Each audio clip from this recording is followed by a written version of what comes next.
चालू रहेंगी इंटरनेट सेवाएं।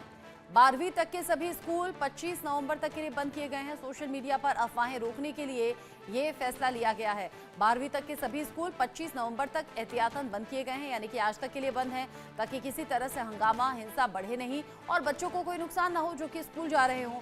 ऐसे में सोशल मीडिया पर अफवाहें फैलाने के लिए भी रोका गया है।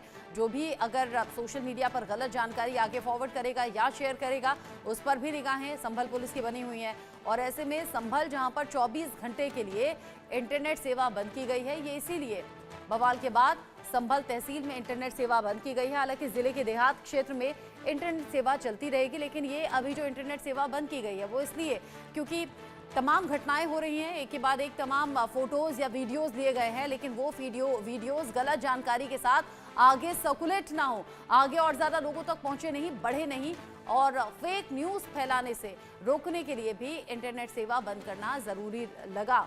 ऐसे में इंटरनेट सेवा बंद की गई है 24 घंटे के लिए।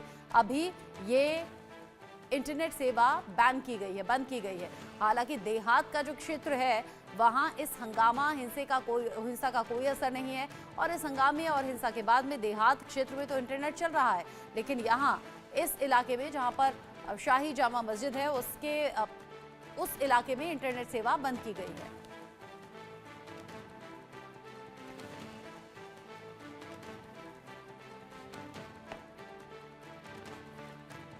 संभल में 24 घंटे के लिए इंटरनेट सेवा बंद है। 25 नवंबर यानी कि आज तक के लिए 12वीं तक के जो स्कूल हैं वो भी बंद किए गए हैं। संभल में बड़ी संख्या में यूपी पुलिस के जवान भी तैनात हैं। लगातार गाड़ियों के जरिए पेट्रोलिंग हो रही है। पुलिस वाले चप्पे चप्पे पर नजर रखे हुए हैं। मेन सड़क से ठीक सामने एक सड़क है जहां पर हिंसा हुई, उस सड़क के आसपास मौजूद तमाम घरों की बिजली कनेक्शन फिलहाल काट दिए गए हैं। इंडिया न्यूज संवाददाता चंदन भारद्वाज जो कि मौके पर मौजूद हैं, ग्राउंड जीरो से रिपोर्ट देखिए। उत्तर प्रदेश के संभल में रविवार को शाही जामा मस्जिद पर कोर्ट कमीशन की टीम जब सर्वे करने के लिए पहुंचती है तो अचानक से हिंसा जो है वो भड़क उठती है। एक तरफ से जो पत्थरबाजी है उसकी शुरुआत होती है और उसके बाद पुलिसकर्मियों की तरफ से जवाबी कार्रवाई में जो उपद्रवियों की भीड़ है उसको पीछे करने के लिए आंसू गैस के गोले दागे जाते हैं। 3 जो व्यक्ति हैं उनकी मौत की खबर सामने अब तक आ चुकी है, तो वहीं 20 से अधिक पुलिसकर्मी जो हैं वो घायल हुए हैं। और इसके बाद इस वक्त हम मौजूद हैं संभल में और ये प्रमुख मार्ग है जो कि उत्तर प्रदेश के अलग अलग हिस्सों से सीधा संभल को जोड़ता है। और आप यहाँ पर देख सकते हैं किस तरीके से सन्नाटा जो है वो यहाँ पर आपको नजर आएगा और जो उत्तर प्रदेश पुलिस के जवान हैं वो यहाँ पर आपको तैनात नजर आएंगे मुस्तैदी से। और इस पूरे इलाके में जो तमाम दुकानें हैं वो भी बंद हैं। इसके साथ ही साथ रात के वक्त हम अब जिस चौराहे पर खड़े हैं, आज सुबह जो हिंसा की तमाम घटनाएं हुई, मैं अपने विजय अनीस से कहूंगा कि वो एक बार जरा मेरे सीधा राइट हैंड साइड की तरफ दिखाएं। मेरे सीधा राइट हैंड साइड में ये जो आपको एक बड़ी सी सड़क जाती हुई नजर आ रही है, सुबह के वक्त सबसे ज्यादा हिंसा जो है वो इसी सड़क से अंदर जाते हुए रास्ते पर हुई, हमें ऐसा बताया गया है। और इस वजह से आप देख सकते हैं कि यहाँ जहां चौराहे पर लाइट जली हुई है वहीं इस पूरे अंदर के रास्ते पर जो बिजली है उसके कनेक्शंस को काट दिया गया है। इसके साथ ही साथ जो इंटरनेट सेवा है वो यहाँ पर पूरी तरीके से बंद कर दी गई है और जो स्कूल्स हैं वो भी कल तक के लिए यहाँ बंद कर दिए गए हैं। लेकिन ये देखिए, ये मैं तस्वीरें आपको दिखाता हूँ कि क्या इस वक्त स्थिति है। ये उन कुछ प्रमुख हिस्सों में से है जहां पर सुबह के वक्त जो है वो भयंकर पथराव जो है वो पुलिस कर्मियों पर हुआ और उसके बाद भारी संख्या में पुलिस फोर्स की यहां पर तैनाती नजर आई है। और अब एहतियातन इस पूरे सड़क की जो बिजली है घरों की उसको भी काट दिया गया है, पोल्स की बिजली जो है उसको भी यहां पर काट दिया गया है। और ये बहुत ही सेंसिटिव इलाका जो है वो पुलिस कर्मियों ने हमें बताया है। इसलिए जो यहाँ से शाही जामा मस्जिद है जिसके कोर्ट कमीशन के लिए टीम जो है सुबह 6:30 बजे के वक्त जब पहुंची थी, उसके बाद अचानक से 11 बजे के आसपास 3 तरफ से लोगों ने जो है वो पथराव शुरू किए। जब पुलिस कर्मियों से हमने बातचीत की तो उन्होंने हमें ये बताया कि जो अलग अलग इसी प्रकार की बड़ी बड़ी सड़कें हैं, गलियां हैं जो शाही मस्जिद की तरफ जाती हैं, उन सभी पर एक साथ अचानक से जो है वो पथराव शुरू होता है। और उसके बाद अचानक से जो उपद्रवी हैं वो गाड़ियों में आग लगाने की सिलसिले की शुरुआत करते हैं और फिर जो भीड़ है उसको खदेड़ने के लिए, उपद्रवियों को काबू में करने के लिए पुलिस की तरफ से आंसू गैस के गोले जो है वो दागे जाते हैं। वहीं इस पूरी घटना में 3 लोगों के मारे जाने की जो पुष्टि है वो अब तक जिला प्रशासन की तरफ से की गई है। तो इसके साथ ही साथ 20 से अधिक पुलिसकर्मी भी जो हैं वो घायल बताए जा रहे हैं। पूरे इलाके में लगातार पुलिस के जो जवान हैं वो आपको चप्पे चप्पे पर तैनात तो नजर आएंगे ही, लेकिन साथ ही साथ अग्निशमन विभाग की गाड़ियां, और यहां से अब हम आपको शाही मस्जिद की तरफ भी लेकर चलेंगे। वहां पर क्या स्थिति है, किस तरीके से तैनाती है, ये भी हम दिखाएंगे। लेकिन बहरहाल ये जो तस्वीरें हैं ये बिल्कुल संभल के एंट्री पॉइंट की है, जहां पर इस वक्त चिर सन्नाटा है और सामने की ये गली जहां पर बिजली का कनेक्शन जो है पूरी तरीके से काट दिया गया है। इंटरनेट सेवा जो है इस पूरे संभल के इलाके में जैसे आप एंटर करेंगे आपके फोन से गायब हो जाता है। और यहाँ पर जो स्थिति है वो इस वक्त पुलिस के नियंत्रण में फिलहाल रात के वक्त नजर आ रही है। वीडियो जर्नलिस्ट अनीश के साथ मैं चंदन भारद्वाज, इंडिया न्यूज के लिए संभल से। आज सोमवार है और रविवार को हिंसा बहुत ज्यादा भड़की। जिस वक्त सर्वे टीम पहुंची, रविवार को हिंसा भड़कने के बाद रात का माहौल कैसा रहा, क्योंकि दोपहर से ही जैसे ही हिंसा भड़की वहां पर एक्स्ट्रा पुलिस फोर्स की तैनाती रही, जगह जगह सन्नाटा दिखा। स्थानीय लोगों के मुताबिक हिंसा कैसे भड़की, इंडिया न्यूज संवाददाता चंदन भारद्वाज ने बात करने की और जानने की कोशिश की।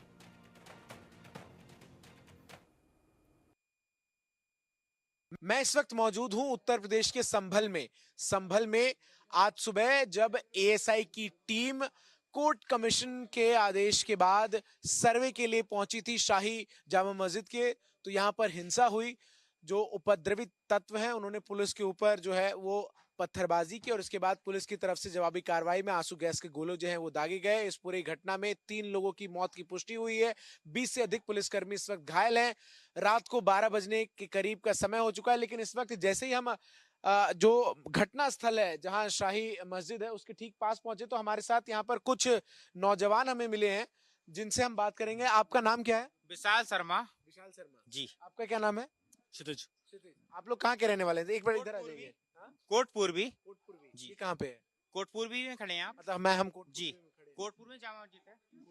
जी। क्या हुआ सुबह के वक्त, थोड़ा आप लोग बता सकते हैं? सुबह के वक्त सर्वे वाले आए थे, लगभग 7:30 बजे मस्जिद में एंट्री करी वकील साहब ने हमारे, जिनका नाम शंकर विष्णु शर्मा है, विष्णु शंकर शर्मा है जी, विष्णु शंकर जैन जी। उन्होंने शांति पूर्वक सर्वे वगैरह किया। इतनी देर में नहीं पता 9:30 बजे करीब यहाँ पे पथराव वगैरह इन लोगों ने असामाजिक तक तो न करा जी। ये यहाँ पे हुआ, अचानक से हुआ? अचानक से। अब ये नहीं पता इनकी मनसा थी क्या नहीं था, अचानक से भी नहीं कह सकते क्या इनका वो था। संभल में बहुसंख्यक आबादी क्या है? संभल में हम लोग अल्पसंख्यक जो हैं, हिंदू अल्पसंख्यक कहलाते हैं, लेकिन अल्पसंख्यक मुस्लिम कहलाते हैं, हम बहुसंख्यक कहलाते हैं, लेकिन हम लोग हिंदू 15% है, ये 85% है। ये मस्जिद को लेकर विवाद कितने समय से है यहाँ पे? मस्जिद को लेके जो पहला सर्वे जो हुआ 19 तारीख को हुआ, 19 तारीख में इसमें भी थोड़ा सा भीड़ भाड़ हुई, जिसमें कि सांसद जियाउल रहमान बर्क भी आए।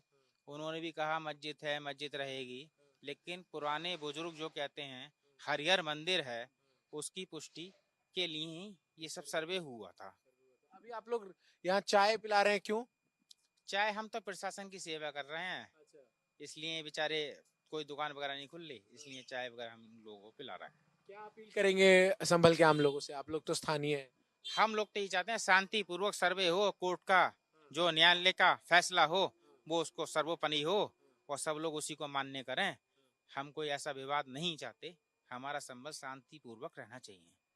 तो ये स्थानीय लोग हैं जिनकी तरफ से रात के वक्त जो है लोगों को यहाँ चाय जो है पिलाई जा रही है। हम भी यहाँ पहुंचे तो हमारे हाथ में भी इन्होंने जबरदस्ती जो है वो चाय की कप थमा दी है और अपील इन लोगों की तरफ से है कि शांति व्यवस्था जो है वो लोग बनाए रखें। दूध का दूध, पानी का पानी जो है वो सर्वे से जो है वो सामने आ जाएगा आखिर सच्चाई क्या है। लेकिन बहरहाल जो सर्वे है वो तो अब हो चुका है, लेकिन जो कानून व्यवस्था है वो यहाँ पर अब पुलिस के नियंत्रण में नजर आ रही है और इंटरनेट जो है इस पूरे इलाके में बंद कर दिया गया है। कल जो स्कूल्स हैं वो भी बंद है और लगातार पुलिस की जो टीम है वो यहाँ पर पेट्रोल करती हुई नजर आ रही है। वीडियो जर्नलिस्ट अनीश के साथ मैं चंदन भारद्वाज, इंडिया न्यूज के लिए संभल से। विवादित मस्जिद के मुख्य द्वार से सुबह यह घटना कैसे घटी, क्योंकि जैसे ही सर्वे टीम पहुंची वैसे ही हंगामा शुरू हो गया। एहतियात पहले से थे, इंतजाम पहले से थे, बावजूद इसके पुलिस की टीम पर पथराव हुआ और फिर नौबत लाठीचार्ज और आंसू गैस के गोले छोड़ने तक की आ गई। सुबह यह घटना की शुरुआत हुई कैसे, इंडिया न्यूज संवाददाता चंदन भारद्वाज की एक और रिपोर्ट देखिए।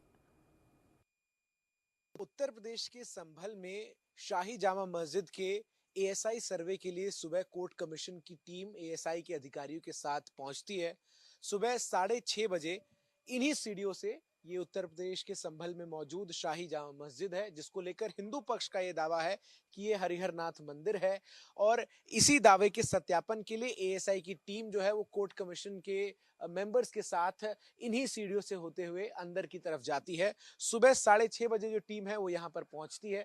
एक दिन और 19 नवंबर को जो सर्वे का काम है वो हुआ था। इसके बाद आज की तारीख थी जब सर्वे का काम होना था, और इन्हीं सीढ़ियों से होते हुए इसी मुख्य द्वार से जो टीम है एएसआई के अधिकारियों की और कोर्ट कमीशन के जो मेंबर्स थे वो पुलिस के आला अधिकारी और जिला प्रशासन के आला अधिकारियों के साथ यहाँ से अंदर एंटर करती है, और उसके बाद जो अंदर है वो एएसआई सर्वे का काम शुरू होता है। इसके बाद जैसे जैसे दिन आगे बढ़ता हुआ नजर आता है, सुबह 9 साढ़े 9 बजे के आसपास से जब हमने यहाँ पहुंचकर प्रत्यक्षदर्शियों से बातचीत की तो उनके अनुसार ये जो मस्जिद है इसके 3 एंट्री पॉइंट्स है। ये इस वक्त मुख्य द्वार आप देख रहे हैं, इसके अलावा 2 और रास्ते हैं इस मस्जिद में एंट्री करने के। यानी कि आप ये कह सकते हैं कि ये जो पूरा कॉम्प्लेक्स है ये एक तिराहे पर है और 3 तरफ से इसके रास्ते हैं। जहां एक रास्ता ठीक मेरे सामने आप देख सकते हैं, तो वहीं एक रास्ता मेरे राइट हैंड साइड में आप देख सकते हैं, और एक रास्ता ये जो है वो सीधे से आता है। ये 3 रास्ते जो है वो यहाँ पर आपको नजर आएंगे। और अचानक से सुबह 9:30 बजे के बाद जो है यहाँ पर लोगों की भीड़ जो है वो इकट्ठा होना शुरू हो जाती है, और बड़ी संख्या में लोग जो हैं वो इस पूरे कॉम्प्लेक्स के आसपास जो है वो नजर आते हैं, और नारेबाजी होती है, स्लोगनिंग होती है, और नारे जो है वो लगाए जाते हैं। इन सब के बीच भारी संख्या में पुलिस फोर्स की तैनाती इस पूरे इलाके में नजर आती है। लेकिन जैसे जैसे दिन आगे बढ़ता है, सुबह 11 बजे के आसपास वो तस्वीरें सामने आती हैं जहां बड़ी संख्या में जो उपद्रवी तत्व हैं उनकी तरफ से पत्थरबाजी की जो शुरुआत है वो की जाती है उन तमाम पुलिसकर्मियों पर, जब जो कोर्ट कमीशन की टीम और एएसआई के अधिकारी हैं वो सर्वे करके बाहर की तरफ निकलते हैं और अचानक से पत्थरबाजी की शुरुआत होती है। इसके जवाब में पुलिस की तरफ से भी उपद्रवी तत्वों को पीछे खदेड़ने की कोशिश की जाती है। पहले उन्हें समझाया जाता है, बार बार जो आला अधिकारी मौके पर मौजूद होते हैं उस समय वो उनसे ये अपील करते हैं कि वो किसी भी बहकावे में ना आए और कानून व्यवस्था के साथ खिलवाड़ ना करें, लेकिन इसके बावजूद बड़ी संख्या में पत्थरबाजी जो है वो शरारती तत्वों की तरफ से की जाती है। और उसके बाद पुलिस जो मौके पर मौजूद होती है उसे आपको बता दें कि आंसू गैस के गोलों का इस्तेमाल करना पड़ता है, और हवा में जो फायर है वो भी यहाँ पर किया जाता है ताकि जो उपद्रवी तत्व हैं वो पीछे की तरफ हो। और लगातार 1 घंटे तक इसी तरीके से जो स्थिति है वो तनावपूर्ण यहाँ पर नजर आती है। उसके बाद देर शाम इस बात की पुष्टि होती है कि इस पूरी घटना में 3 लोगों की मृत्यु हुई है, तो वहीं 20 से अधिक पुलिसकर्मी जो हैं वो घायल बताए जा रहे हैं, जिनका इस वक्त इलाज चल रहा है। और इसके बाद इस वक्त हम जब रात को करीब 11:30 बजे के आसपास यहाँ पर मौजूद हैं, तो आप भारी संख्या में जो पुलिस फोर्स है उसकी तैनाती यहाँ पर आपको नजर आएगी। चप्पे चप्पे पर पूरे इलाके में सुरक्षा बलों की तैनाती है। साथ ही साथ